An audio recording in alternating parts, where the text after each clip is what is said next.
Hello friends, welcome to Shiny Samayal. இன்றைக்கி நம்ம இட்லி மாவை வச்சு ஒரு ஜிலேபி ரெசிபி எப்படி பண்ணுறதுன்னு பார்க்க போகிறோம். நான் இதில் சீனி பாகுக்கு பதிலாக வெள்ளைப்பாகு தான் பயன்படுத்தியிருக்கேன். நம்ம சேனலில் நான் சுகர் எதுவும் பயன்படுத்துறதில்ல.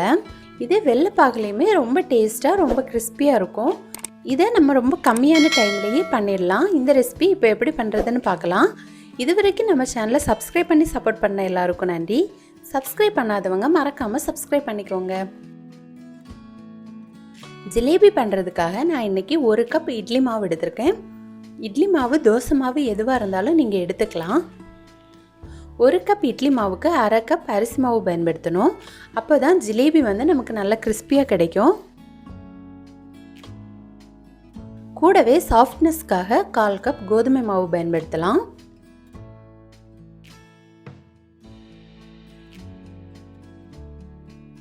இப்போ இதெல்லாமே சேர்த்து நல்லா மிக்ஸ் பண்ணி எடுத்துக்கணும்.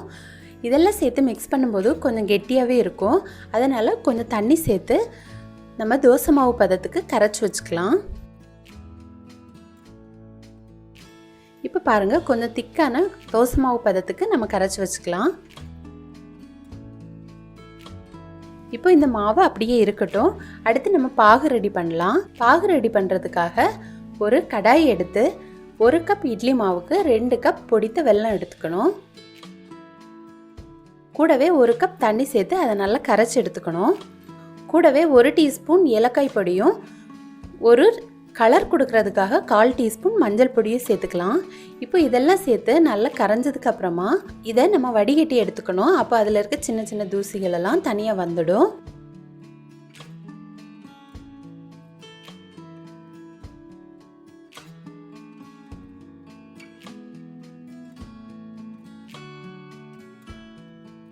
அடுத்து இதை நல்லா கொதிக்க வச்சுக்கணும். 1 கம்பி பதம் அளவுக்கு நம்ம கொதிக்க வச்சு எடுத்துக்கணும். அதுக்கு மேலே விட்டுடாதீங்க, அப்புறம் ரொம்ப திக்காகிடும். 1 கம்பி பதம் வர்றதுக்கு ஸ்டார்ட் ஆனோன்னா நம்ம ஆஃப் பண்ணிடலாம். ஆஃப் பண்ணதுக்கப்புறமா 1 டீஸ்பூன் எலுமிச்சை ஜூஸ் சேர்த்துக்கலாம். அப்போ அது ரொம்ப திக்காகாமல் இருக்கும். இப்போ இதெல்லாம் சேர்த்து மிக்ஸ் பண்ணி நம்ம எடுத்து வச்சிடலாம்.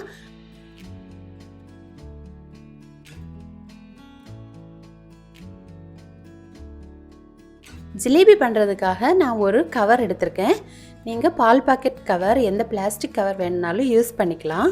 அதை இந்த மாதிரி ஒரு கப்பில் நம்ம எடுத்து வச்சா நமக்கு மாவு சேர்க்குறதுக்கு ஈஸியாக இருக்கும்.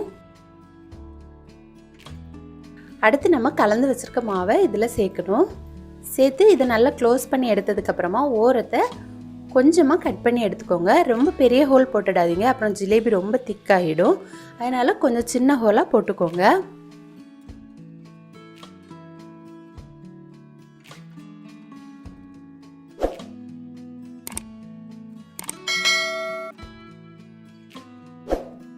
அடுத்து சூடான எண்ணெயில் இந்த மாதிரி ரவுண்டாக விட்டு எடுக்கலாம். எண்ணெய் ரொம்ப அதிகமாக வைக்காதீங்க, அப்புறம் நமக்கு இந்த ஷேப் வராது. அதனால் ஒரு பாதி அளவு எண்ணெய் வச்சுக்கோங்க, அப்போ கரெக்டாக இருக்கும்.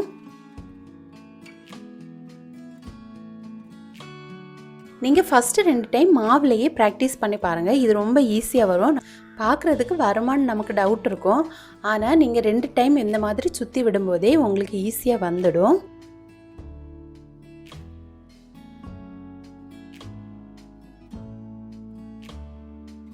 அப்பப்போ திருப்பி விட்டு நல்லா வேக வச்சு எடுத்துக்கோங்க. இது நல்ல ப்ரௌன் கலர் ஆகணும்னெல்லாம் தேவையில்லை. இது நல்லா இந்த கிறிஸ்பினஸ் வரும், அந்த டைம் நம்ம எடுத்துடலாம். இப்போ இதெல்லாம் ரெடி ஆகிடுச்சு. அடுத்து இதை எடுத்து நம்ம ரெடி பண்ணி வச்சுருக்க சர்க்கரை பாகில் சேர்த்துடலாம்.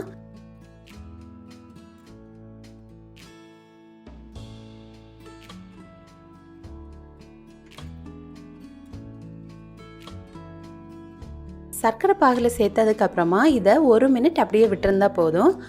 1 மினிட்டுக்குள்ளேயே அந்த சர்க்கரை பாகை அப்சர்வ் பண்ணி இது நல்லா ஜூஸி ஆகிடும்.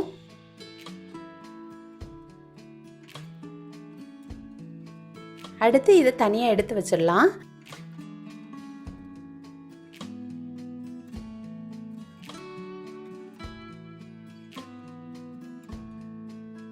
இதே மாதிரி மீதி இருக்க மாவெல்லாமே நம்ம பொரிச்சு எடுத்துக்கணும். இதை ரொம்ப கம்மியான டைம்லேயே நம்மளால் ரெடி பண்ண முடியும். ரொம்ப கஷ்டமாக ஒன்றும் இருக்காது. இது பார்க்குறதுக்கு தான் வருமா வராதான்னு டவுட்டில் இருக்கும். ஆனால் நம்ம செய்து பார்க்கும்போது ரொம்ப ஈஸியாக வரும். ஜிலேபி வீட்லேயே நம்ம ரெடி பண்ணி சாப்பிடும்போது ரொம்ப டேஸ்ட்டாக இருக்கும். சூடாக சாப்பிடும்போது இன்னும் டேஸ்ட்டாக இருக்கும். அதே மாதிரி இந்த ஜிலேபி கூட நம்ம வெள்ளைப்பாகு பயன்படுத்தியிருக்கிறதால இது ரொம்ப ஹெல்த்தியான ரெசிபி கூட.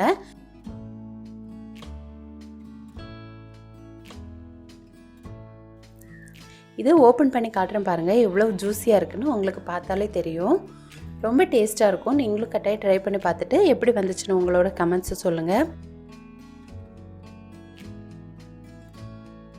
இந்த வீடியோ உங்களுக்கு பிடிச்சிருந்தனா சைனீஸ் சமையலை மறக்காமல் சப்ஸ்கிரைப் பண்ணிக்கோங்க. தேங்க்யூ.